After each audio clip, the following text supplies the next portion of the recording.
¿Cómo están? Qué gusto saludarlos. Bienvenidos a un episodio más de Qué Noche Podcast. Hoy nos acompaña un diputado que corre maratones, pero que además la semana pasada fue maratónica para él y para muchos legisladores aquí en nuestro país. Está con nosotros Emilio Suárez Licona. ¿Cómo estás? ¿Cómo estás, Uriel?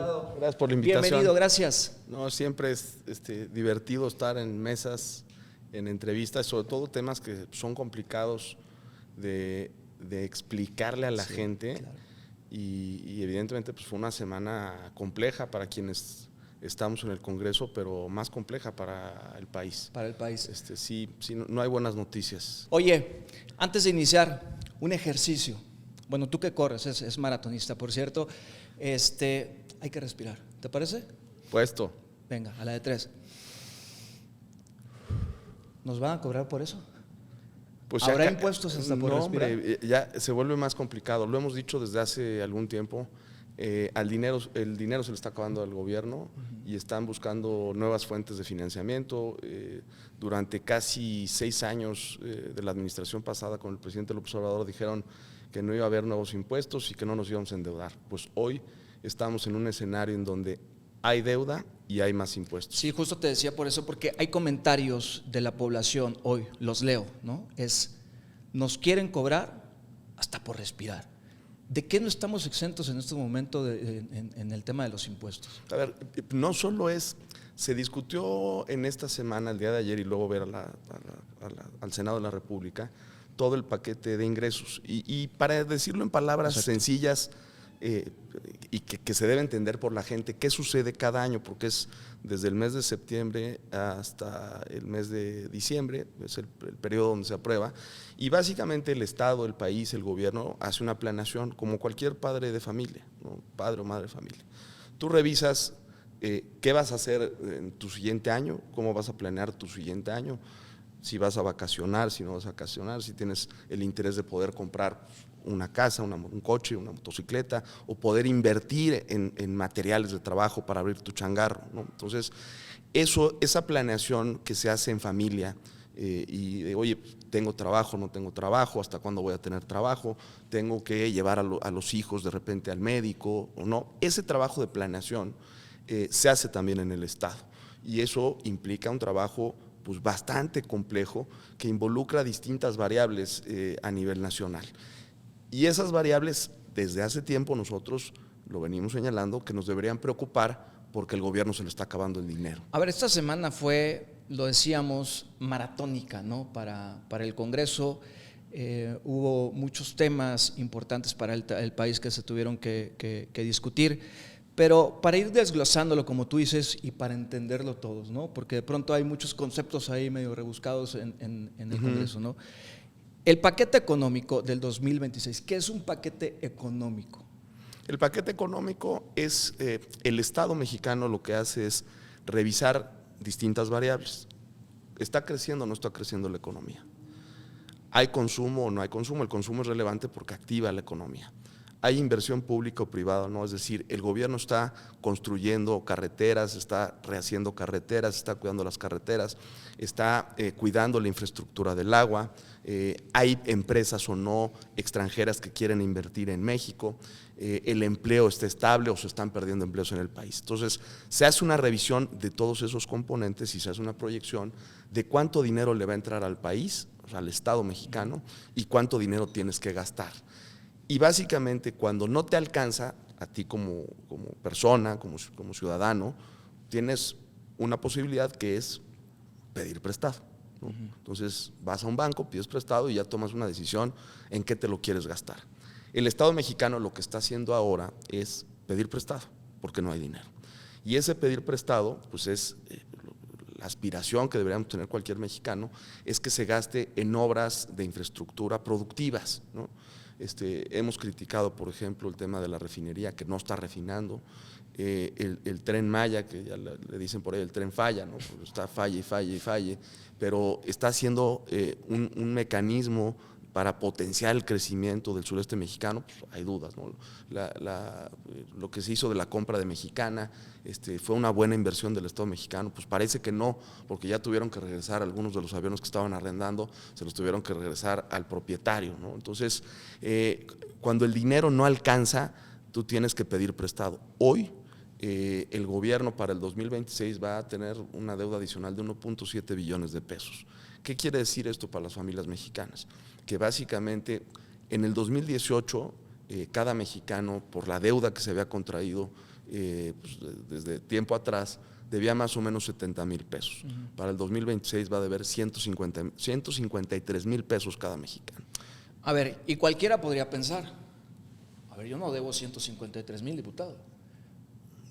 O sea, no van a llegar a mi puerta y me van a cobrar 153,000 pesos, ¿no? No, pero un poco ¿Cómo se traduce? Metafóricamente, sí, evidentemente metafóricamente, el Estado mexicano es el que debe. El Estado mexicano sí, claro, lo forman todos los ciudadanos. Pero al final lo terminamos pagando. Lo terminamos pagando y hay una obligación constitucional de contribuir. ¿En dónde lo terminamos pagando y cómo? En impuestos.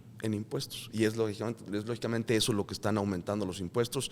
El paquete económico contempla básicamente qué nos van a cobrar, cómo nos lo van a cobrar, derechos que debemos pagar nosotros, entrar a museos, cuando viajamos, temas agropecuarios, temas sanitarios. Y son los impuestos que discutimos en estas semanas y a los cuales en nuestro caso nos opusimos. A ver, vamos a entrar de lleno a este tema que es la ley de ingresos. Esta semana fue muy complicada, no solamente para la oposición, ¿no? Porque se enfrentan, y eso es evidente, a una maquinaria oficialista y de régimen que difícilmente se puede derrotar a la hora de votar, ¿no? o de ir al Congreso a votar alguna reforma que se presente, ¿no? por la mayoría que tiene, ¿no? Sí. Pero es un tema que a los mexicanos les va a doler. Hoy no lo ven porque no ha llegado el 2026, pero cuando llegue va a doler. Háblanos de la ley de ingresos. ¿Qué es lo que más va a doler? A ver, yo creo en la ley de ingresos lo que más nos preocupa a nosotros es que traen algunos escenarios muy optimistas de crecimiento. Y empiezo por el crecimiento porque es pues, básicamente saber si van a ser sostenibles todos los gastos, ¿no? Se habla de los programas sociales, nosotros siempre hemos estado de acuerdo con los programas sociales, pero para pagar programas sociales necesitamos tener ingresos. Hay una estimación de crecimiento en México, de crecimiento económico entre el 1.8 y 2.8%. Los especialistas han hecho una reducción de la posibilidad de crecimiento del 1.5%. Al día de hoy, por toda la inestabilidad que hay en el país, no podemos crecer más del 1%. América Latina está creciendo al 2% y Europa está creciendo al 3%. ¿Y qué sucede con esto? Que le estamos metiendo mucho ruido al país en temas como por ejemplo el amparo, ¿no? Pero a ver, en materia de impuestos, nos preocupa las estimaciones, nos preocupa el optimismo que hay en materia de crecimiento, nos preocupa el optimismo que hay en Pemex, ¿no? Están pensando que la producción de barril diaria va a ser de 1.8 millones de barriles diarios, hoy estamos en 1.6 millones de barriles diarios, no sé cómo lo van a hacer. Hay impuestos que están impuestos al consumo, el tema de los refrescos, ¿no? Dice, oye, vamos a meter un impuesto saludable. Entonces, están incrementando de 1.6 pesos por litro a 3.08 pesos por litro en refrescos con azúcar. Y en refrescos light, que antes no se cobraba impuestos, de hecho, la Organización Mundial de la Salud hace recomendaciones para no generar una carga impositiva, no generar impuestos a este tipo de bebidas para lograr que la gente migre del consumo de refrescos azucarados con refrescos no azucarados. Hoy nos van a cobrar 1.5 pesos por litro. Oye, y bueno, pues eso es bueno para la gente, ¿no? Sí, son impuestos saludables. Exacto. Mira, hay estudios. A ver, el impuesto a los refrescos tampoco es nada nuevo, ya hay que decirlo. No hay evidencia científica que la creación de impuestos a la gente para refrescos, la imposición de impuestos a refrescos tenga aparejado un beneficio en salud como obesidad, diabetes. ¿Qué está sucediendo? O sea, porque ¿qué está pasando? Estos salvajes de Morena están diciendo son impuestos saludables, ¿no? Si fueran saludables, no le cobrarías un impuesto a los refrescos light, ¿no? Y quienes más consumen es la gente que luego está en pueblos y rancherías. la dificultad que tiene en la ingesta calórica. Tú sabes, porque además también haces ejercicio, que el cuerpo, quienes hacemos ejercicio, a lo mejor somos más conscientes de eso, el cuerpo necesita una ingesta calórica diaria. Y hay distintos elementos dentro de los alimentos que vamos consumiendo que nos ayudan a mantenernos con energía durante todo el día. Sí. En algunas comunidades marginadas, la ingesta calórica, la única posibilidad que tienen los más pobres es hacerla vía refrescos con azúcar, ¿no? Oye, lo ideal sería que no consuman. Sí, el problema es que hay que llevarles alimento sano a esas personas. Pero en ese ínter, en donde se genera una política pública de intervención para generar una ingesta calórica más saludable, hoy a quienes están afectando sus impuestos es a los más pobres. ¿No te parece, diputado, que nos están queriendo imponer una medida en el sentido del refresco? Es un estado paternalista. Nos están queriendo imponer una medida para dejar de consumir refrescos cuando creo yo que todo mundo estamos en la libertad de tomar la decisión que sea en cuanto a lo que consumes, ¿no? Es una medida autoritaria. La gente, ¿qué prefiere? Yo les pregunto, un estado paternalista que te diga qué puedes comer, qué no puedes comer, o un estado que respete las libertades y que te dé la información. O sea, en el caso de los refrescos hubo una reforma del doctor Gatell, el doctor, le dicen el doctor Muerte. Doctor Muerte. Que justamente obligaba a la industria refresquera a generar un etiquetado para que la gente fuera consciente de lo que estaba consumiendo. Hasta ahí vamos bien, pero cuando tú lo que quieres es vía impuestos, cobrarle más a la gente, lograr que no puedas tener la libertad de decisión, yo creo que es una mala noticia. ¿No es más fácil generar condiciones en el sector salud que imponer una medida de este tipo? Es una tragedia, Uriel. En esta parte del Estado paternalista sale el Ejecutivo Federal, la presidenta dice, es un impuesto saludable y todo lo que se recaude lo vamos a mandar para la salud. Si uno revisa el paquete económico, insisto, la parte de ingresos y en la parte de egresos, no hay un solo párrafo que señale que esos recursos que va a tener el Estado lo van a destinar a programas de salud para combatir la obesidad y la diabetes. Lo que sí hay en el paquete económico, en el presupuesto, es una reducción a la salud y no solo eso, el programa específico para atender problemas de obesidad y diabetes lo están fusionando. O sea, lo que está queriendo decir es que lo están recortando y lo están haciendo más chico. Entonces, pues es una medio tomada de pelo para la gente. Diputado, ¿me estás queriendo decir que están mintiendo? No están, es una tomada de pelo a la gente porque no van a destinar esos recursos a la salud. Eso es un hecho porque no está en el documento que nos presentó el Ejecutivo Federal. Entonces, el problema es ese. Si tú revisas la discusión de la ley de amparo, ¿no? Porque no solo es la ley de ingresos, discutimos hace una semana la ley aduanera, ¿no? Hoy es que hay corrupción en aduanas, sí hay corrupción en aduanas. Está el tema del huachicol, los 600,000 millones de pesos, que es algo que deberían combatir. O sea, 600,000 millones de pesos que no entraron a las arcas de los mexicanos. ¿Por qué no entraron? Por complicidad de gente del gobierno de Andrés Manuel López Obrador, que se andaban robando, trayendo combustible ilegal y no estaban pagando los impuestos. Entonces, si tú tienes ese componente en la ley aduanera, se hacen reformas para hacer más complicado el que se puedan importar bienes.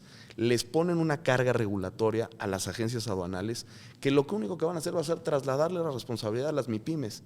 Las MIPYMES, que son las que producen el 70% de riqueza de este país. Las MIPYMES hoy van a tener más complejidades en materia aduanal para poder traer bienes. Es una medida recaudatoria, están poniendo el ojo a las MIPYMES para succionarlas y sacarles todos los temas que tenemos. Ley de amparo, igualito. ¿Les deben cobrar a los empresarios? Claro que sí les deben cobrar. Hay una obligación de todos los mexicanos de aportar a la nación. Lo haces tú, lo hago yo, lo hace el camarógrafo, lo hace… O sea, en general, todos los que estamos aquí aportamos por distintas vías. Pero cuando tú tienes un diferendo con Hacienda de que te está cobrando mal las cosas, se debe preservar el derecho a la defensa. Y lo que está haciendo este gobierno es quitarle el derecho a la defensa vía el amparo. El amparo se está reformando para quitarle la posibilidad a los ciudadanos, a los empresarios, de defenderse del fisco y decir, oye, me estás cobrando mal. Eso está en la reforma a la ley de amparo. Ley aduanera, ley de amparo, ley federal de derechos, código fiscal, ley de impuesto especial sobre producción y servicio. Todo son medidas impositivas. A eso vamos, pero me acordé ahorita, diputado, que hablabas, ¿viste el caso de la empresa surcoreana Samsung? Sí, claro, están anunciando, valorando si se van o no se van. Exactamente, hay un litigio fiscal ahí por, si no mal recuerdo, 300,000 millones de pesos, que Samsung lo dice claramente, estamos analizando porque sentimos, y no sentimos solamente, lo estamos viendo, nos están cobrando el doble de impuestos. Y eso es una realidad. ¿Cuál es el límite entonces del régimen en ese sentido? A ver, es desconfianza al contribuyente. Está haciendo un Estado que en lugar de generar confianza en el contribuyente, en las empresas, las están espantando.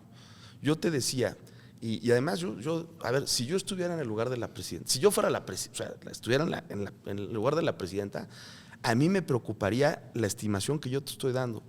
Cuando América Latina está creciendo el 2%, Europa está creciendo al 3%, y México hoy, en el 2025, está creciendo arañando el 1%, pero seguimos estamos entre el 0.6, por así. ¿Qué hay detrás de eso? ¿Por qué América Latina crece más que nosotros? Esa preocupación la deberían tener en el gobierno, la deberían tener en Morena, la deberían tener en el PT, la deberían tener en el Verde, y debería haber una explicación por parte de la gente que está trabajando con la presidenta. Y lo que hay es eso, Uriel, desconfianza en el país. Están dinamitando la confianza de las instituciones, de las empresas, de los ciudadanos. Y están poniendo en riesgo fuentes de empleo, ¿no? Porque al final, si se va Samsung, se pierden fuentes de empleo. Si se va Costco, que bueno, Costco, no sé si escuchaste también del caso, que hablaban de auditorías que les realizaban que les parecían absurdas, ¿no? Pero que aún así Costco dijo, yo sigo confiando en el mercado mexicano, y voy a seguir abriendo tiendas en Costco, pero lo que hace el SAT es verdaderamente preocupante porque son criterios que utiliza absurdos. Hoy están alzando la voz las grandes empresas que están en México. Pues ya, la verdad también ya era hora, porque luego el silencio del sector empresarial es un poco consentir el que al país no está bien y más. Los empresarios saben eso. Por supuesto, ya, mira, sacó un comunicado el día que se estaba, pero hasta que estábamos ya discutiendo la ley de amparo, saca un comunicado el Consejo Coordinador Empresarial y la Coparmex y dice, oye, pues están llegando tarde a la fiesta, hubieran manifestado sus preocupaciones pues de manera… ¿Qué decía ese comunicado? Que estaban en contra del amparo y que eran medidas que el amparo, porque además es también una discusión bastante compleja técnica, sí. Y el amparo, para quienes nos están viendo, es… En el transcurso de la historia del derecho en México se creó la figura del amparo. Somos pioneros en el amparo, somos referente en el amparo. Y básicamente, ¿cuándo identificas tú el amparo? Oye, ¿me van a meter al torito o me van a meter a la cárcel? Hay que ampararse, ¿no? Sí. Eso es como la gente lo que lo tiene más en cana. Además, la gente luego piensa, no es para mí, a ver, eso es para grandes personajes de la vida pública en México. El amparo es una figura que nos protege básicamente de los abusos de autoridad en todas las materias. Y sí, pues, al que se va al torito, el que lo van a meter a la cárcel, pero también para proteger el medio ambiente, también para proteger el derecho de acceso al agua, también para proteger… Y esa parte del amparo fiscal es para que todos los ciudadanos y los empresarios tengamos la posibilidad de defendernos en un diferendo, defendernos frente a un diferendo con la autoridad. Bueno, ese amparo que tiene una figura, hay una figura que se llama la suspensión. El amparo es que te proteja la justicia contra un abuso de autoridad. Pero de manera previa hay una figura que se llama la suspensión. La suspensión es el corazón del amparo. ¿Qué es la suspensión? Es evitar que el Estado siga cometiendo, que haga irreparable un daño que se te está cometiendo. esa suspensión en materia fiscal está desaparecida. O sea, no van a poder promover un amparo sino hasta el final, ¿no? ¿Qué quiere decir esto? Piensen en las MIPYMES. Las MIPYMES que viven prácticamente en el día, en el flujo de dinero, van a tener la imposibilidad de defenderse frente a abusos del SAT. Un ejemplo adicional, se reforma el Código Fiscal, ¿no? Y en el Código Fiscal le dan todavía más fuerza al SAT para poderte hacer auditorías express. Y en esas auditorías express, sin previo aviso, te pueden hacer una intervención. Hoy, con las reformas que se hicieron al Código Fiscal, el SAT se va a poder meter, vas a estar obligado a las plataformas digitales a darle tu información en línea y en tiempo real al SAT. Oye, ¿hay confianza en el contribuyente o es terrorismo fiscal?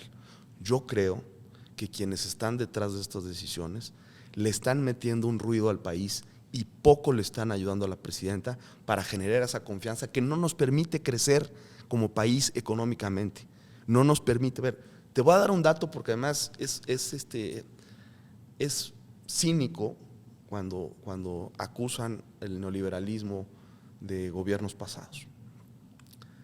Del 2000 al 2018, que hago esa referencia del 2000 al 2018 porque es seguramente lo que más cercano tiene la gente en su historia, ¿no? El 2000 al 2018 estuvo Fox, estuvo Calderón y estuvo Enrique Peña Nieto. Del 2000 al 2018 el país creció entre el 1.5 y 2%. No es suficiente. Estuvo creciendo entre el 1.5 y 2%. Del 2018 al 2022 el país creció 0.2%. 0.2%. Hoy, ya con la presidenta Sheinbaum, estamos creciendo el 1%.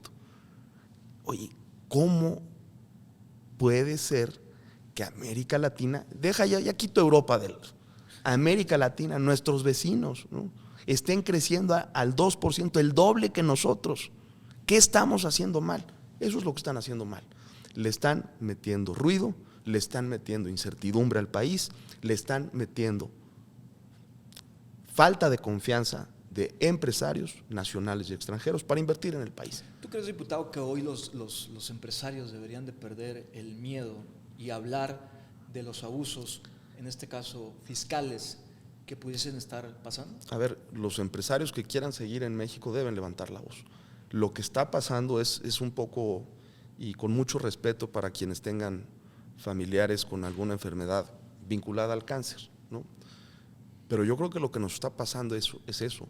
O sea, hay silenciosamente datos que nos deberían llamar la atención, que están llevando al país a malas noticias. El empleo, ¿no?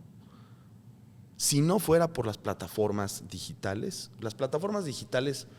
hubo una reforma que además nosotros estuvimos de acuerdo, que es básicamente darle seguridad social a quienes eran empleados de plataformas digitales. Sí, ¿no? Uber, Rappi, Didi. Entonces, esas personas ya tenían trabajo. Lo que hizo el Estado mexicano fue incorporarlos a la seguridad social. Si no consideraras ese ingreso a los números reales de trabajo, las cifras respecto al año pasado, habría 200,000 empleos menos. O sea, tendríamos menos empleo que hace un año. Les debería llamar la atención. Cuando la gente no está gastando consumo, o sea, no está consumiendo, algo nos debe llamar la atención. Y por ahí dicen, ¿no? Dicen, oye, hay 13 millones de pobres menos. Una gente responsable, digo, está bien que lo digan para la calle y que lo tengan como eslogan, ¿no? Pero si uno se mete a revisar la estimación de los 13 millones de pobres, empiezan a saltar cifras que cualquier analista, no el secretario de Hacienda, no el secretario de Economía, no los titulares de unidad, no la burocracia dorada de Morena. Cualquier analista recién egresado de una universidad le llamaría la atención, y te voy a dar dos datos. Salud, ¿no? Sale muy mal evaluado el gobierno en materia de salud.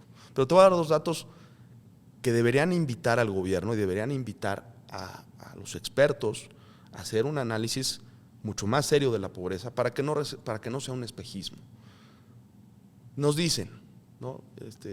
La nueva medición de la pobreza del INEGI, ¿no? La medición de la pobreza es multidimensional. ¿Qué quiere decir esto?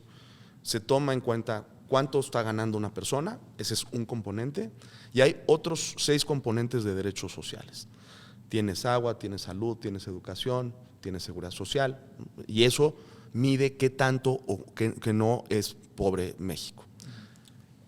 En un caso específico, en el tema del agua, la metodología que utilizaron para medir la carencia del agua, si la gente tiene acceso a agua, registra una reducción del 50% de la carencia del agua. Si uno revisa, no necesitas revisarlo, yo le pregunto a la gente en el país completo, ¿ustedes tienen mejor acceso al agua? Sí, que mándenle mensajes acá vía plataformas digitales a Uriel y díganle, sí, el señor no está mintiendo. Yo les pregunto, ¿tienen mejor acceso al agua? Lo que está diciendo el gobierno en su medición es que hay 50% menos de gente que tiene problemas de acceso al agua. Si uno revisa en los últimos 7 años el gasto en inversión en infraestructura de agua, 0 pesos. Si uno va y recorre el país para revisar la nueva infraestructura de agua en el país, ¿qué está pasando? Pues hay una nueva metodología que no está haciendo, pues, real, no está reflejando la realidad. Se convierte en un espejismo. Otro dato. En una mentira. Porque hablan. O espejismo. Pues, una mentira que es un espejismo porque están con su aparato de comunicación desde el gobierno, pues están queriendo convencer a la gente de que hay una reducción de la pobreza. Otro dato, ¿no? Hubo un incremento al salario. Esas son las cosas que nosotros, quienes estuvimos durante el gobierno, debemos revisar en un trabajo de autorreflexión, ¿no? Oye, ¿el incremento al salario va a generar una espiral inflacionaria? Hoy parece que no, ¿no? Hoy parece que no. Y es algo que tenemos que reflexionar. Pero un dato, INEGI, que es quien ahora, acuérdate que con esta destrucción institucional eliminaron el Coneval, ¿no? El Coneval era la institución que, para bien o para mal, medía la pobreza y nos iba dando rumbo.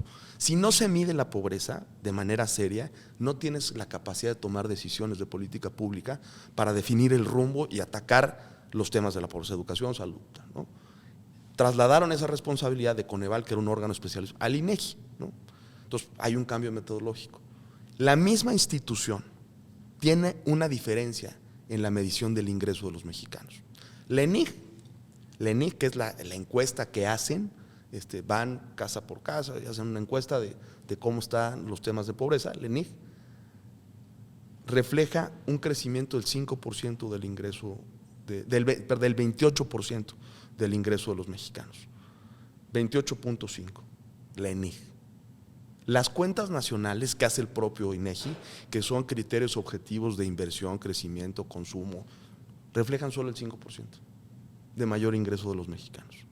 La pregunta es, y les debería llamar la atención en el gobierno, es ese diferencial del 23%, 23.5% entre lo que reflejan las cuentas nacionales que hace el propio INEGI y la encuesta que hace el propio INEGI. Oye, ¿qué está pasando? Porque si no, una vez más, le estamos viendo la cara a la gente con este eslogan de que hay una reducción del 13 millones de pobres. Oye, diputado, con todo esto que me está diciendo, el 2026 es prácticamente una, ¿qué? ¿Destrucción económica o cómo lo vamos a llamar? Pues habrá más impuestos, o sea, tendremos que pagar más por el consumo de refrescos, tendremos que pagar más los chavos, ahora, ¿no? Que seguramente a ti te siguen muchos chavos, pues ahora van a tener que pagar el 8% en sus videojuegos, ¿no? Platicábamos previo, sí. Si quién jugaba. ¿Juegas videojuegos? Yo jugaba mucho de joven, pero ahora los que me retan son mis hijos. Y la verdad que les sigo poniendo una repasada,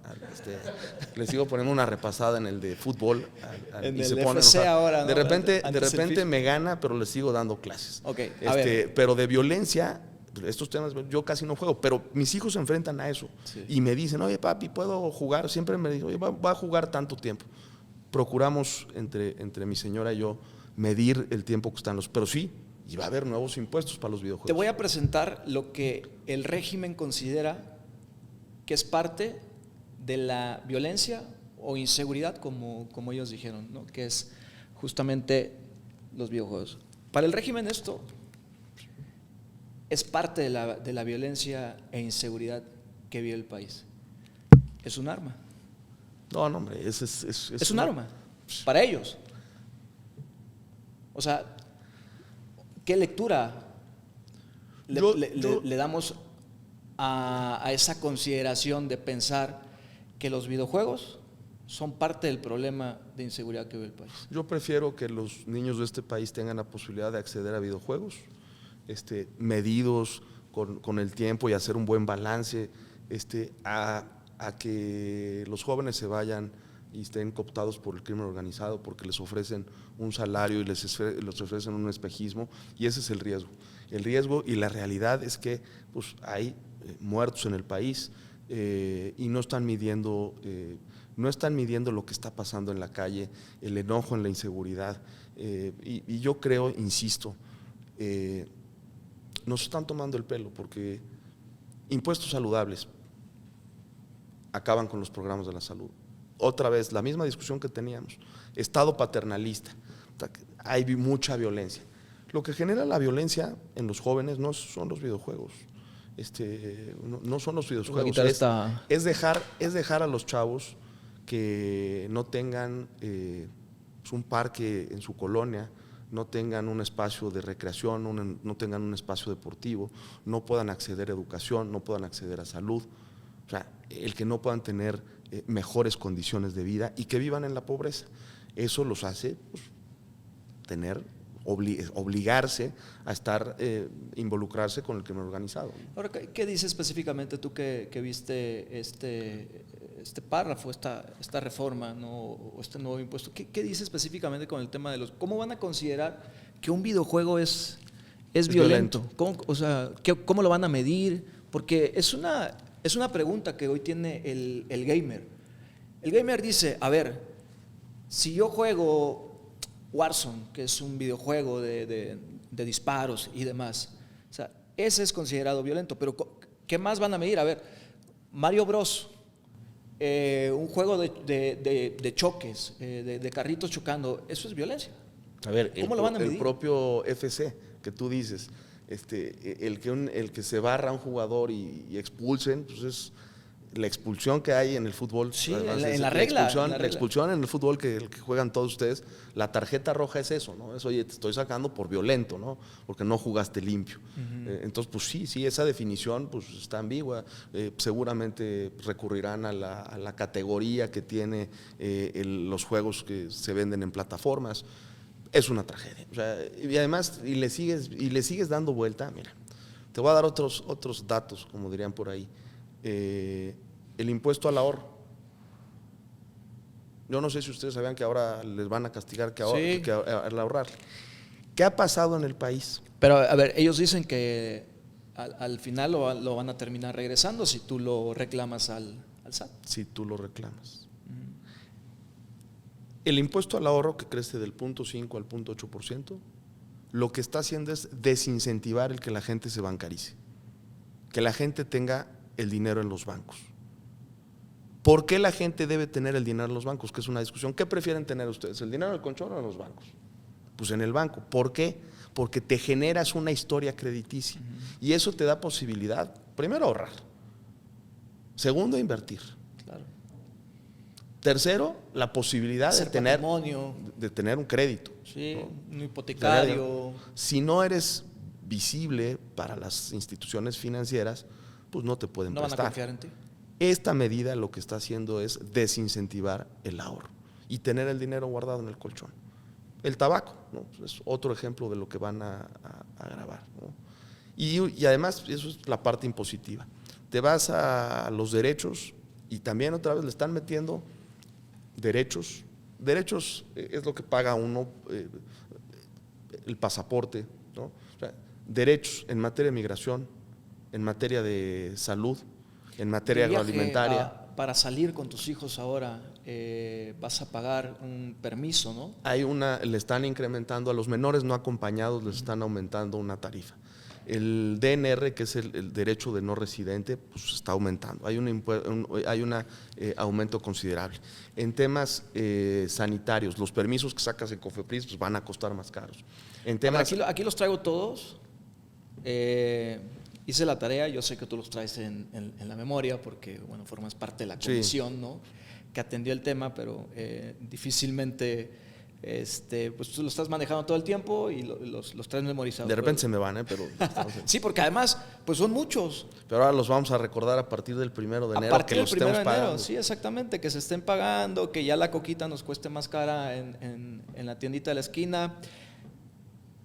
Bueno, esto me pareció sumamente exagerado, no sé cuál fue el argumento. Permisos para residentes, o sea, para extranjeros, por un año subió 109%, ¿no? El derecho de no residente, es el que te decía, el DNR. Ajá.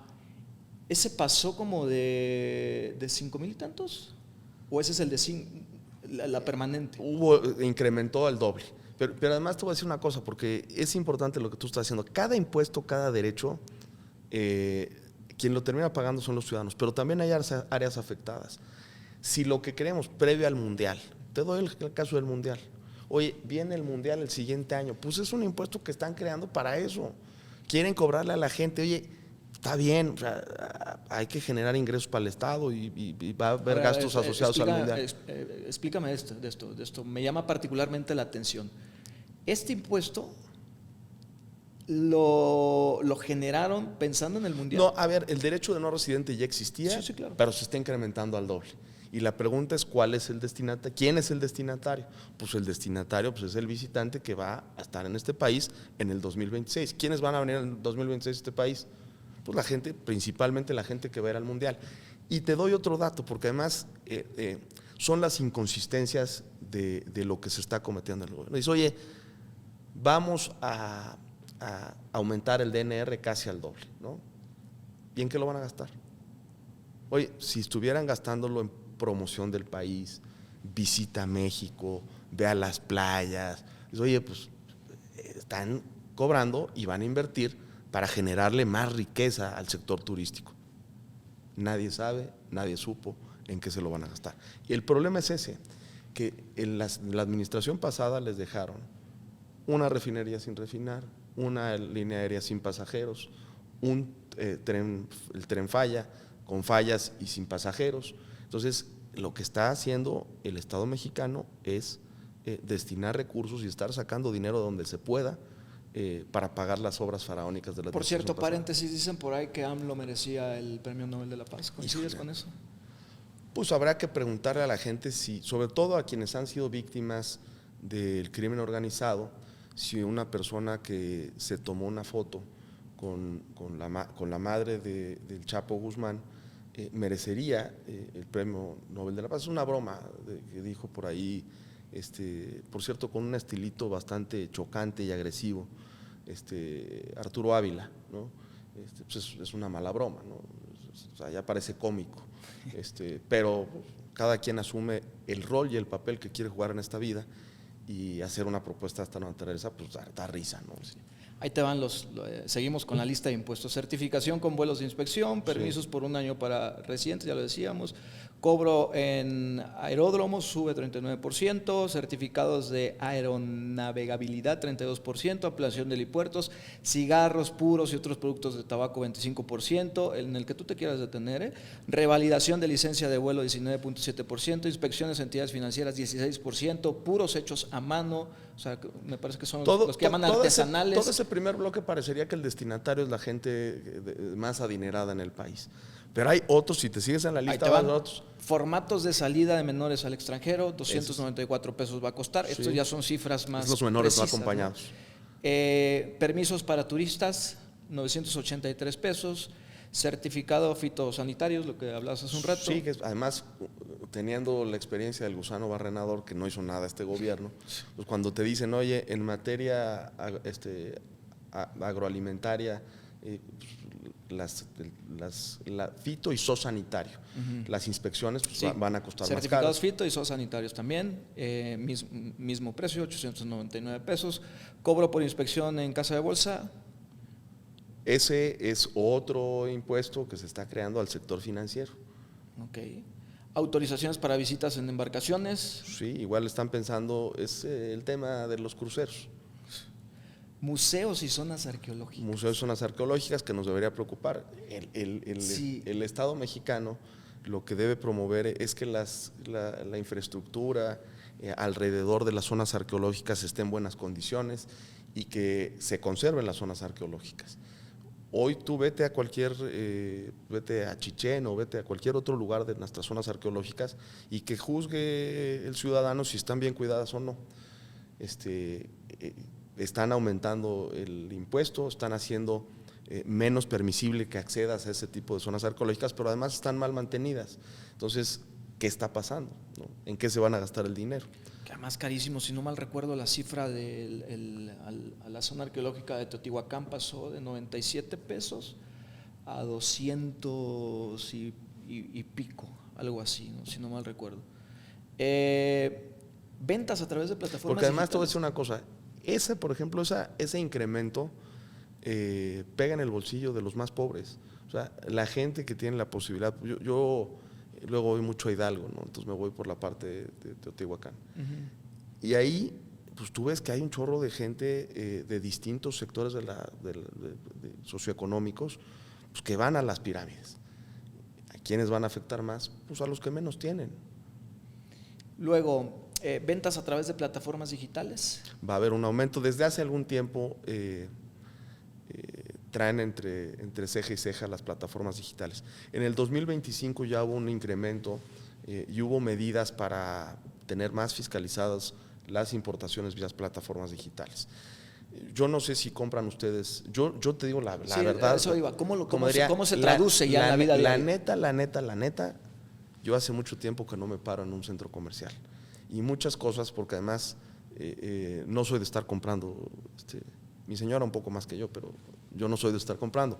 Y casi todo lo compro por plataformas digitales. Es decir, Amazon, Mercado Libre y demás. Todas eso. Cuando yo tuve una reunión con algunos de estos sectores en este año, les dije, oigan, yo tengo alguna duda porque cuando yo antes compraba algo, lo que se te ocurra, o sea, un filtro de refrigerador, tu funda del celular, Sí. o sea, cualquier cosa, yo antes tenía un tiempo de entrega de un día para otro. Y hoy ese tiempo de entrega se ha retrasado en todas las plataformas digitales. Y yo le preguntaba a una de estas compañías grandes, le digo, oigan, ¿y estas reformas que hicieron para hacer más fiscalizable? Acuérdate que le incluyeron el que tengas que poner tu RFC y varios requisitos adicionales. Dijo, ¿no les ha bajado el mercado? Y me dijeron, muchísimo, muchísimo. Entonces, volvemos a preguntar, ¿qué están pensando? Lo que están pensando es, o sea, literal están entorpeciendo el comercio. ¿Quiénes son los más afectados? Pues quienes trabajan y quienes consumen y trasladan al consumidor final, que somos tú, yo y los que nos están viendo, los sobrecostos de hacer mucho más burocrática una importación.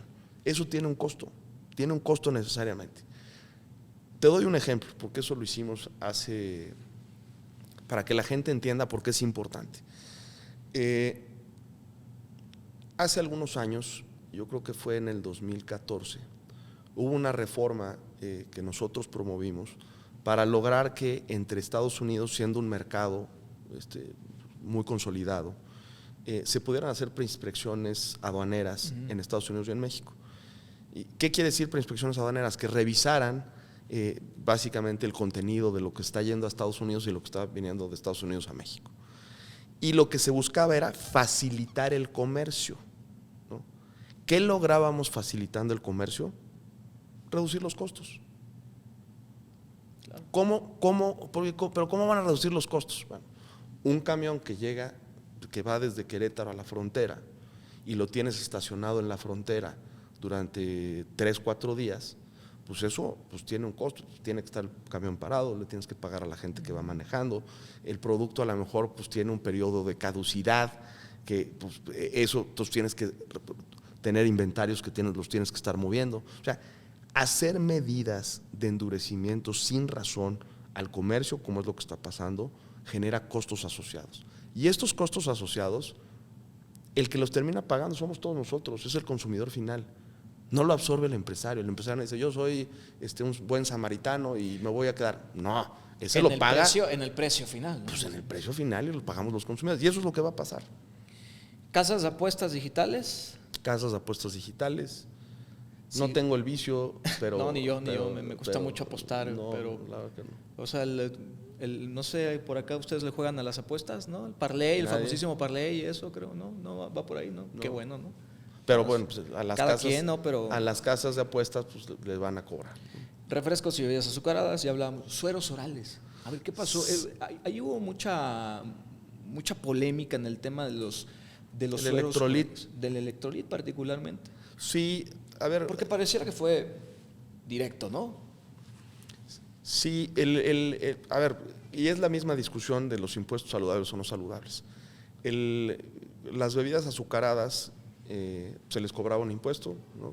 Yo te decía que era el 1.6 por litro, a las light no se les cobraba y al electrolit no se le cobraba, básicamente bajo el argumento de que tenía fines médicos. Médicos. ¿no?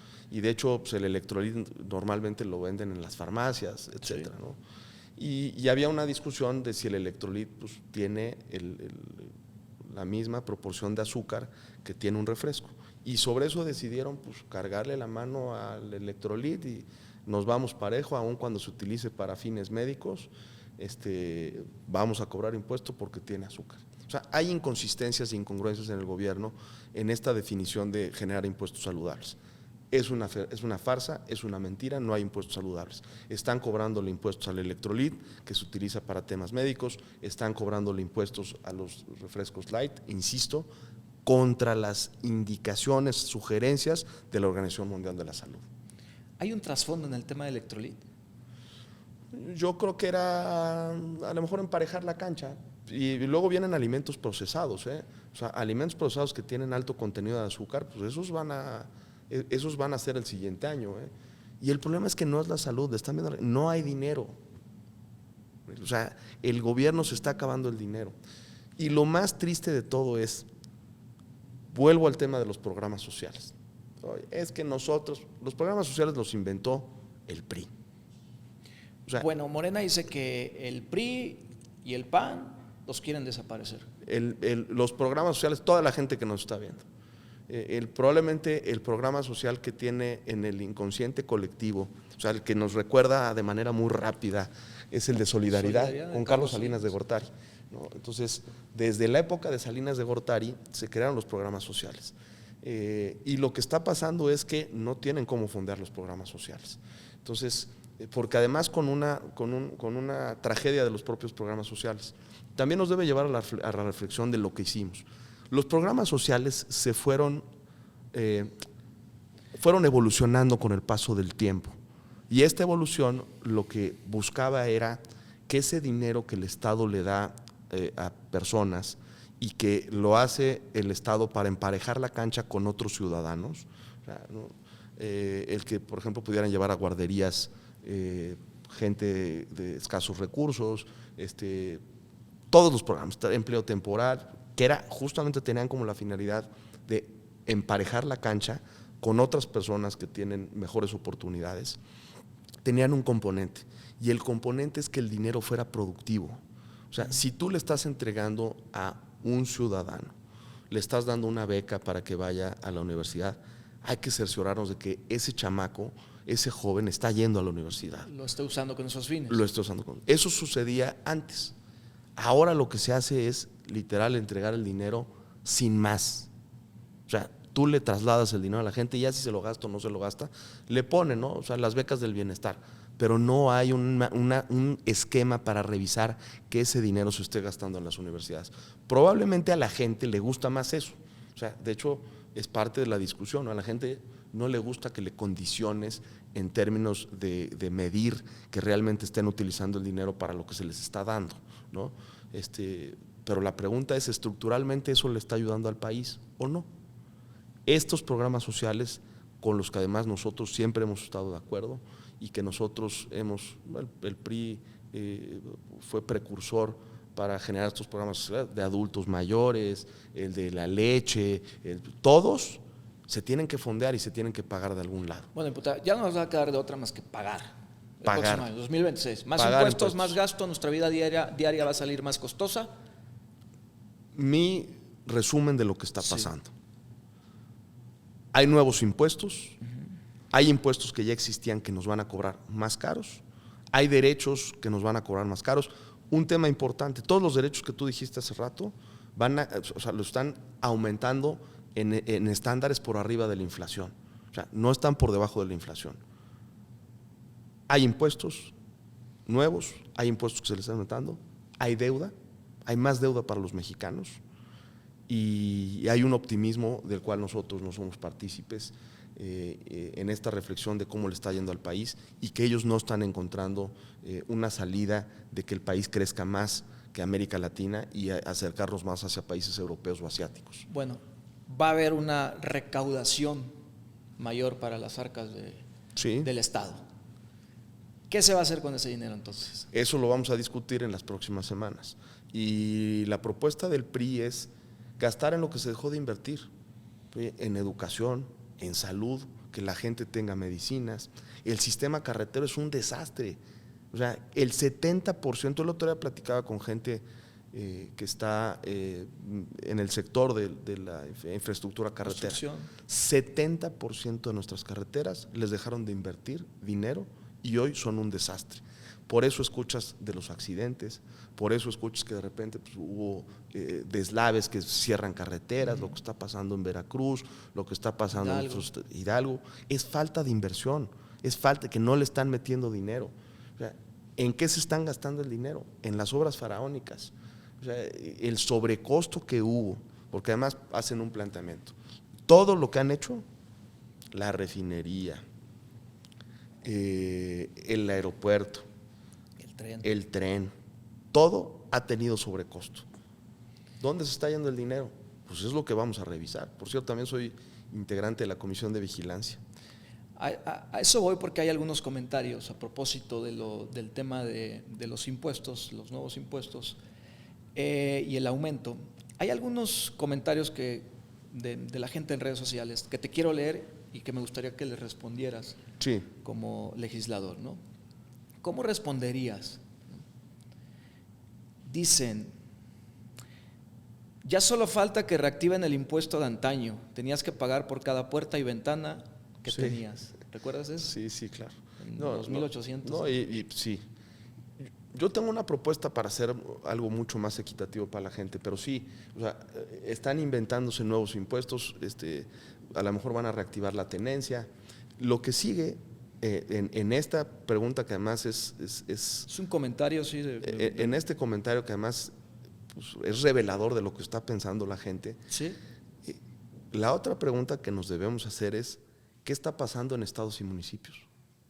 O sea, hoy tenemos presidentes municipales que van, se meten a su oficina, se sientan en el escritorio a esperar que pase el día y básicamente pagan la luz, el agua y la nómina.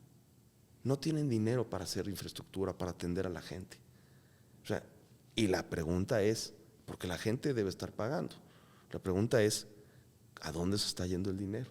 Hoy los gobernadores deberían estar preocupados. Entonces, sí estamos en esta distorsión en la que se ha centralizado todo, estamos dejando morir a la estructura municipal, estamos dejando morir a la estructura de los estados, y lo que va a pasar, el riesgo es ese, que empiecen a reactivar, por ejemplo, la tenencia vehicular, ¿no? Que es un impuesto que se ha ido eliminando con el paso del tiempo y que se empiecen a sacar de la manga otros impuestos, o sea, impuestos ambientales a la industria, impuestos a la gente, pues, si tienes una o dos puertas, el derecho que tienes al alumbrado, el derecho que pagas por el alumbrado puede público. Ir escalando. Sin duda va a ir escalando, porque todo tiene que ver con servicios públicos. O sea, el impuesto es un derecho, es un derecho, pero que la gente lo entienda, nosotros pagamos por el alumbrado público. Sí. Y está anexado, el pago que hacemos está anexado a nuestro recibo de luz, ¿no? Pues seguramente nos va a llegar el recibo más caro, no solo por lo que estamos consumiendo en nuestro hogar, sino por lo que se está dejando de invertir en infraestructura, en alumbrado público municipal. Dice otro comentario, te recuerdo que todo eso que se menciona de impuestos ya tenía, ¿no? Sí. El PRIAN ya lo había grabado con impuestos, todo. El IEPS, había IEPS que nosotros habíamos metido, pero la pregunta es si quieren, o sea, lo que me está diciendo es que quiere pagar más. O sea, yo Pues creo yo lo que que veo no. es que no tiene problema, ¿no? Yo creo que la gente que está participando, la pregunta yo digo, ¿quieren pagar más o no? O sea, que no se malinterprete. Hay una obligación recaudatoria. El Estado no puede funcionar si no tiene dinero. Eso es. La pregunta es, ¿quién debe pagar? ¿No? Y debe pagar el consumidor de refrescos. ¿En eso están de acuerdo? ¿Que les aumenten al doble? Yo no creo que estén de acuerdo. Hay otros mecanismos, eficientar el gasto, que por ejemplo el tema del huachicol, 600,000 millones de pesos. Dejó de ingresar al Estado por las corruptelas de Morena. ¿No les llama la atención eso? Si la gente me dice, oye, pues es que ese impuesto ya está bien que le suban al doble. Yo no creo que piense el 99% de la gente igual que el comentario que me están diciendo. Sí, es un común denominador que existe. ¿Eh? Sí. O sea, te lo digo yo que lo leo en mis redes sociales. Dice otro comentario, a propósito de los impuestos, vamos por el mismo camino que Venezuela, después no chillen, ya que eso eligieron en las elecciones. A ver, es una buena pregunta y nosotros lo hemos señalado. Empezando por temas como la inseguridad, ¿no? O sea, el narcotráfico, las acusaciones de vínculos del narcotráfico con las estructuras de poder es algo que está en países como Venezuela, ¿no? Y la pregunta es si nosotros vemos, y regreso a los indicadores, son indicadores que además son de Hacienda, no estamos creciendo, no hay consumo, está bajando el consumo, hay menos empleo, hay menos inversión, no están confiando en el país, le están quitando las herramientas a los ciudadanos vía el amparo de defenderse frente a los abusos del poder. Y ahí me puedo seguir. Eliminación de controles constitucionales como la acción de inconstitucionalidad, sobre representación legislativa, reforma al Poder Judicial con jueces del acordeón. Oye, ¿no nos preocupa? O sea, literal, y yo se los he dicho en Morena, ¿no les llama la atención que están dinamitando por lo que ustedes pelearon? Elecciones justas y equitativas, ¿no? El que era el delegado del bienestar en Durango, Jonathan Jardines, lo denunció la propia gente de la Secretaría del Bienestar, porque los estaban obligando a ir a condicionar los programas sociales. Oye, ¿nos estamos pareciendo a Venezuela? Híjole, compañero, si uno revisa tramo por tramo, controles entre poderes. Insisto, fue una vergüenza lo de los acordeones. Por piedad, quien sea una persona sensata no puede sentirse orgulloso. ¿Se está centralizando el poder o ya está centralizando? Se está concentrando el poder. Te doy un dato que les debería llamar la atención a todos. Cuando se hacen las reformas constitucionales, por cierto, todas las reformas constitucionales que fueron impulsadas desde la derecha o desde la izquierda en este país, todas contaron con el aval del PRI, aun cuando el PRI tenía mayoría calificada o mayoría absoluta. Todas, todas. El proceso de construcción y de transformación democrática implicó muchos retos. Democratizar al Congreso, oportunidades en materia de justicia. O sea, yo le pregunto a la gente, oye, la reforma judicial, el que se eligieron a los jueces, ¿le resuelve los problemas de día a día, de justicia? No, hombre, lo que le preocupa a la gente es la justicia cotidiana, los problemas laborales, los problemas de pensión alimenticia para las mamás, el Ministerio Público. O sea, pero el dato específico, en esta descomposición institucional que vive el país, se eliminó la posibilidad de accionar un control, que es la acción de inconstitucionalidad, ¿no? O sea, cuando le dan paso a las minorías, paso a los diputados de partido, paso a los diputados plurinominales, paso a la posibilidad de crear desde las minorías mecanismos de control constitucional para quien gobierna, ¿no? La acción de inconstitucionalidad. Hoy, con el artículo transitorio, han escuchado sigue siendo muy técnico, en esto de la ley de amparo, la retroactividad o no retroactividad, ¿no? Nosotros sostenemos, el gobierno sostiene que no hay retroactividad. Nosotros sostenemos que hay una retroactividad disfrazada. Bueno, el mecanismo para dirimir ese diferendo de opiniones era la acción de inconstitucionalidad, y era llevar esa acción de inconstitucionalidad a la Suprema Corte de Justicia de la Nación. Morena eliminó esa posibilidad. Hoy la acción de inconstitucionalidad no se puede activar como un mecanismo de defensa de las minorías por esta destrucción institucional que se está viendo en el país. Te va otro comentario. No fumo, no apuesto, no compro videojuegos, ni tomo refrescos. Me da igual que suban los impuestos. Bueno, pero debe viajar o debe… Además, el que suban los impuestos también pues, genera un proceso inflacionario que le va a afectar. Dice, no hay necesidad de refresco, de tabaco, de apostar. Si te gusta este tipo de vida, sí te va a doler. Sin embargo, estoy seguro que no te va a doler tanto porque te seguirás envenenando de todos modos. O sea, un poco confuso este comentario. Hay un dato porque es lo que hay que llamar la atención del gobierno. El crear impuestos o aumentar los que ya existen no debe ser un barril sin fondo.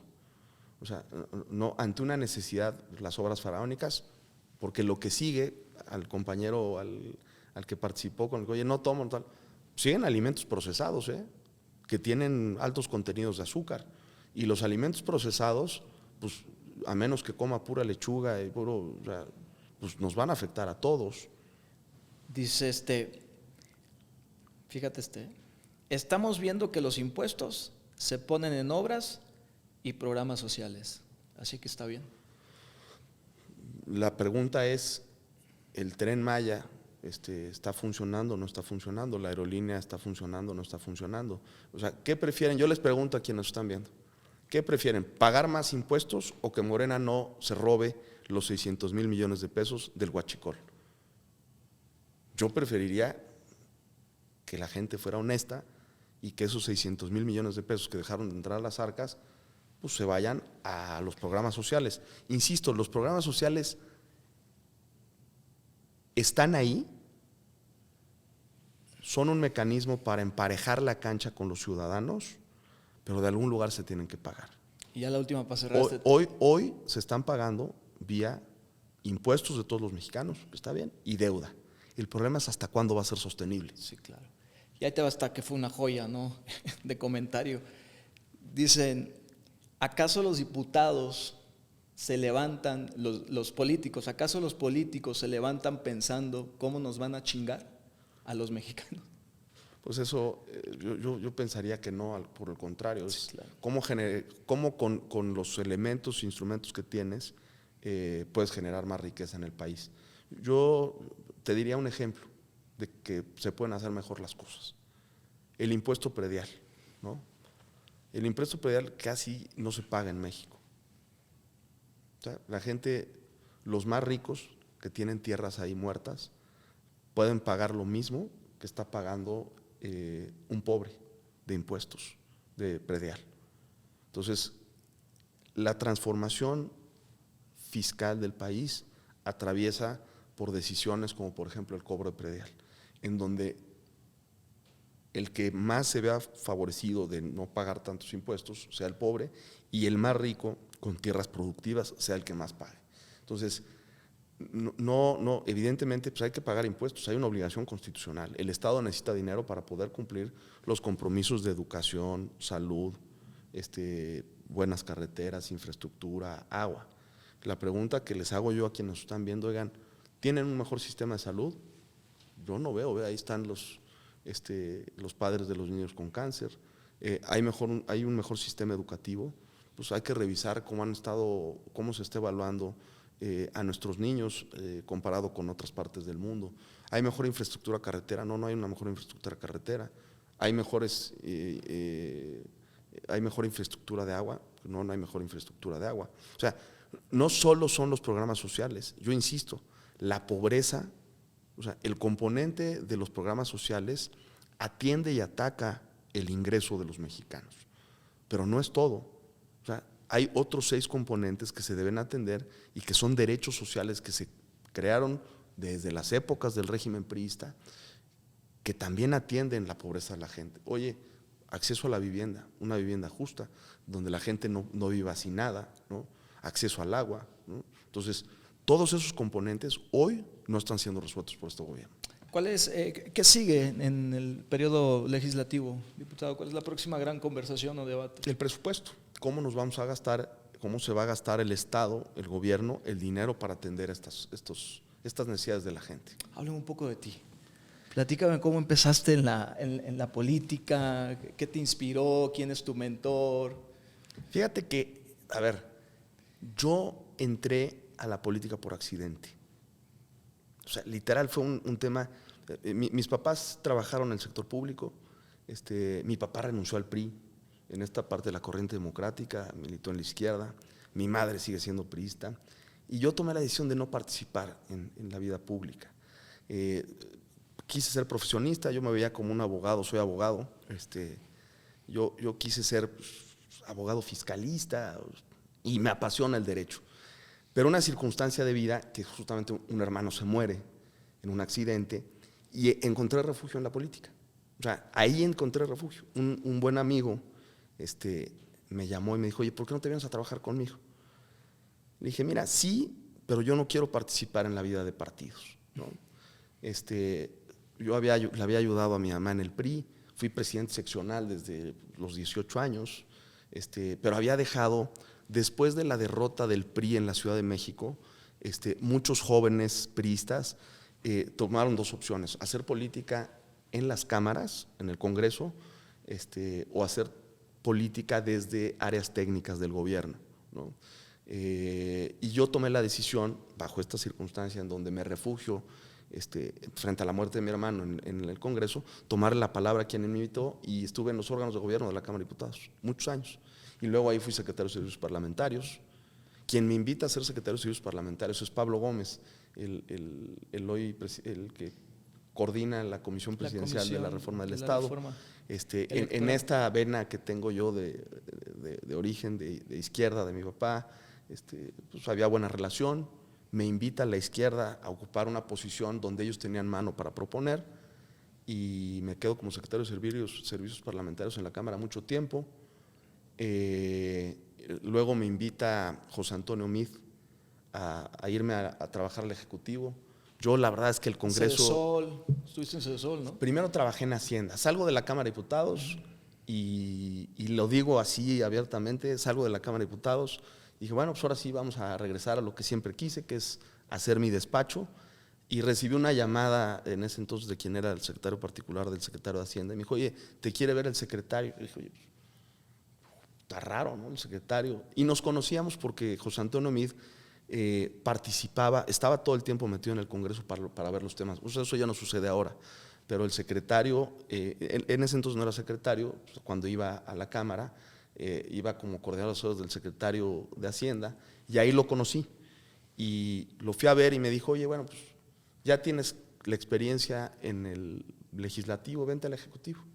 Y de ahí lo seguí pues, muchos años hasta que terminó la campaña y hicimos algún trabajo profesional, y luego ya regreso por invitación de Alejandro Moreno al PRI y hoy como diputado federal. Oye, ¿cómo se ve el PRI? ¿Se ve sin alianzas? El PAN ya dijo que rompe esa alianza. El presidente lo ha dicho, y yo creo que hay que revisar lo que pasó en Durango y en Veracruz. El PRI está listo para ir solo en cualquier escenario. De hecho, en el caso de Veracruz, que no fuimos en alianza, mucha gente pues, vaticinaba que iba a ser la debacle del PRI. Le fue mejor al PRI solo que en alianza, en el caso de Veracruz. En el caso de Durango, también otra lectura en el que la alianza con el PAN mostró una fortaleza de quienes hoy somos oposición a nivel federal, y pues literal les dimos una buena repasada, una cepillada a Morena en Durango. Y viene el reto de Coahuila, entonces es una reflexión que hay que tener. Viene el Nuevo León, el PRI está listo, y además yo veo las redes sociales de muchos compañeros priistas de todos los estados y me entusiasma ver que hay militancia activa. O sea, si tú te fijas en las redes sociales de los partidos políticos, evidentemente el caso de Morena pues, son gobierno, ¿no? Entonces pues tienen una capacidad convocatoria como gobierno, pero si tú te fijas en las redes sociales de los demás partidos, de todos los partidos, hay una presencia activa y viva en el PRI, mucho más visible de todos los demás partidos, O sea, el priismo está vivo. Entonces lo que hay que hacer es que hay que activarlo. El PRI tiene retos, o sea, sí tiene retos. Tenemos que reflexionar de cómo nos vinculamos con la gente y cómo nos estamos comunicando con la gente. ¿Se está equivocando el PAN al romper la alianza? Yo creo que están haciendo un diagnóstico que no está viendo lo que está pasando en todo el país. La pregunta es, yo escucho algunas voces en Nuevo León que dicen, hay que ir en alianza. O sea, tenemos que ir en alianza porque tenemos que ganar la elección. Yo escucho algunas voces en Coahuila de panistas que dicen y quieren ir en alianza con el PRI. Vamos a ver qué se define, pero hoy hay una visión de quien es el dirigente nacional del PAN que se respeta.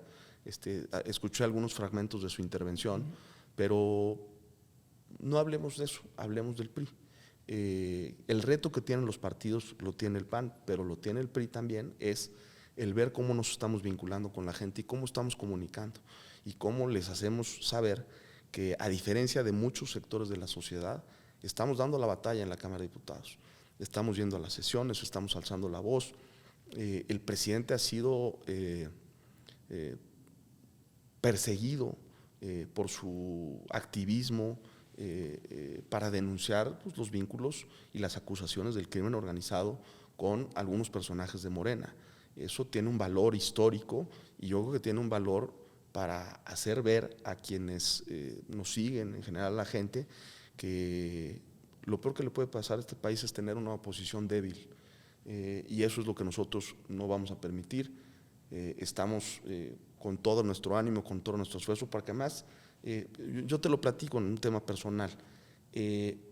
Yo después del 2018 pues estuve pues, prácticamente 6 años en actividades profesionales, ¿no?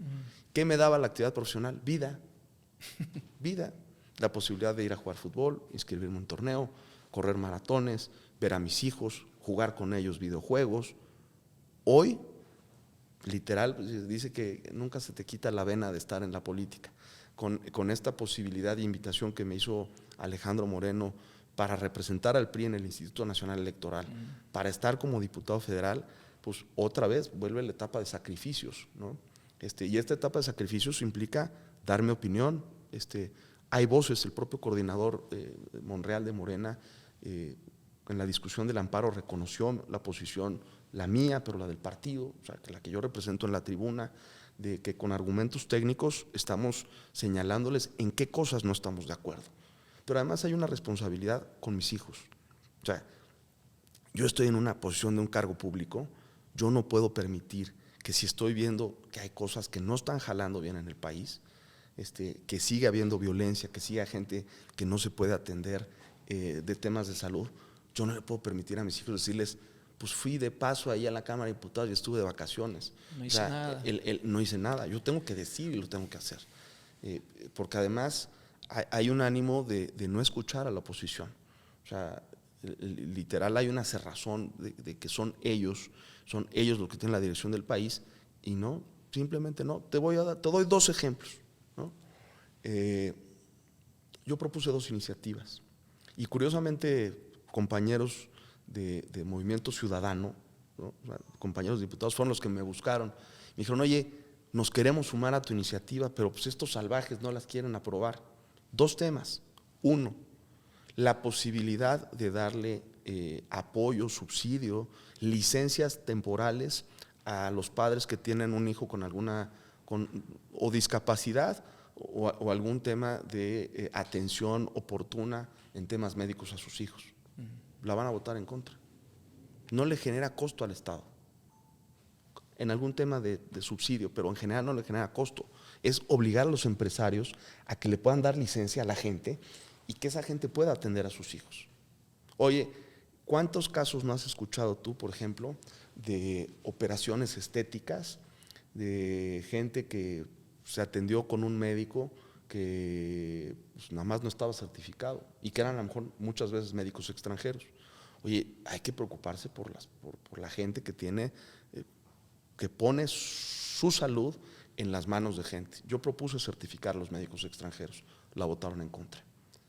Entonces, esta cerrazón de no ver a la oposición, de no escuchar, No es el legado de la izquierda que yo conocí, la izquierda que a mí me impulsó para ser secretario de Servicios Parlamentarios, la izquierda que construyó instituciones, Cámara de Diputados, la Gaceta Parlamentaria, ¿no?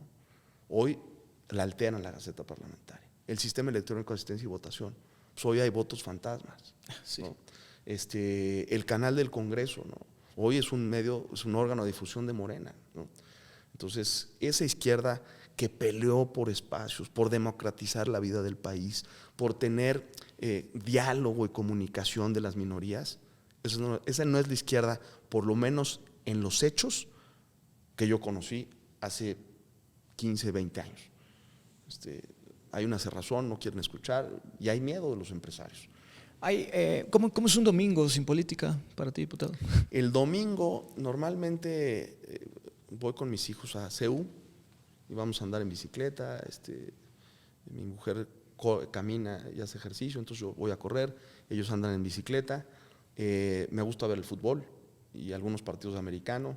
Salimos a comer, vamos al cine, pero lo que yo te decía es el único espacio que ya no sacrifiqué yo, aunque luego es complicado porque nos trae en friega el presidente Alejandro Moreno en sábados y domingos, pero intento hacer ese equilibrio y mis sábados y domingos es dedicarlos a mi familia.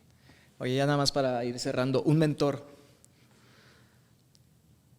Le tengo mucho respeto y me enorgullece que me vincule con José Antonio Meade. ¿Artista que te sorprenda? Pues, digo, lo veo, le digo a mis hijos que es Bugs Bunny. Digo, Bad Bunny. Pero les digo a ellos, oye, Sí, Bugs Bunny. No, papá, es Bad Bunny. Entonces, pues, es un personaje que tiene un arrastre brutal. Sí, ¿no? sí. Un vicio inocente. Me gustan mucho los chocorroles. Un no que te hizo bien. Cuando salgo de la Cámara de Diputados, no salgo por decisión propia, sino por temas de política. Y eso me generó una perspectiva en la vida de conocer a más gente y de crecer en otros ámbitos que yo no tenía. ¿Reforma que firmarías hoy? Una reforma. Reforma a cómo recaudan los estados y municipios, una reforma estructural en materia de predial. Una frase para tus hijos. Los amo. Oye, ya nos despedimos nada más. Quisiera que me regalaras un titular que te gustaría que mañana apareciera en todos los medios de comunicación, el que tú quieras y en el sentido que sea, y un compromiso que podamos verificar en un determinado tiempo que tú nos des, un compromiso que hagas como diputado, como legislador. El titular pues, primero. El titular en los medios, el PRI que construyó las instituciones de este país está dando la batalla. Eso yo te diría porque surge a la luz de la serie que sale. Pues, o sea, yo creo que este país se ha construido por historia del PRI, el IMSS, el ISSSTE, las carreteras. Entonces ese PRI es el que va a seguir dando la batalla por todos los mexicanos, ¿no? Y un compromiso. El compromiso es no claudicar. Vamos a seguir enérgicos, duros, siguiendo el compromiso del propio Alejandro Moreno, que yo no había tenido la posibilidad de conocerlo de manera tan cercana, pero pues, ha sido diputado federal, senador, gobernador. Y con toda esa trayectoria, el sacrificio y el riesgo que está tomando es importante. Entonces, todos los priistas estamos obligados a seguir ese ejemplo y no claudicar en el esfuerzo para dar la batalla y luchar por lo que creemos que merece la gente. Que aparte eres de los más echados para adelante, ¿no? En posicionamientos. Pues siempre intento, tengo un estilo, que además me lo han reconocido en Morena, y mi estilo es lenguaje duro, no ofensivo, argumentos técnicos y siempre proponer una salida. Y eso, pues por lo menos lo debería valorar, me lo han dicho en corto, compañeros de que hoy son parte del oficialismo y también compañeros de otros partidos de la oposición. Entonces ese perfil, mantenerlo y pues que dé resultados, ¿no? Bueno, diputado, muchísimas gracias por habernos acompañado. Un gusto platicar contigo. No temas tan alentadores para el país, pero había que hablar de ellos. Gracias. Nos vemos a la próxima. Síganos, recuerden, redes sociales en todas las plataformas, mis cuentas personales, Uriel Estrada TV, las del diputado en YouTube y en Spotify también. Hasta la próxima.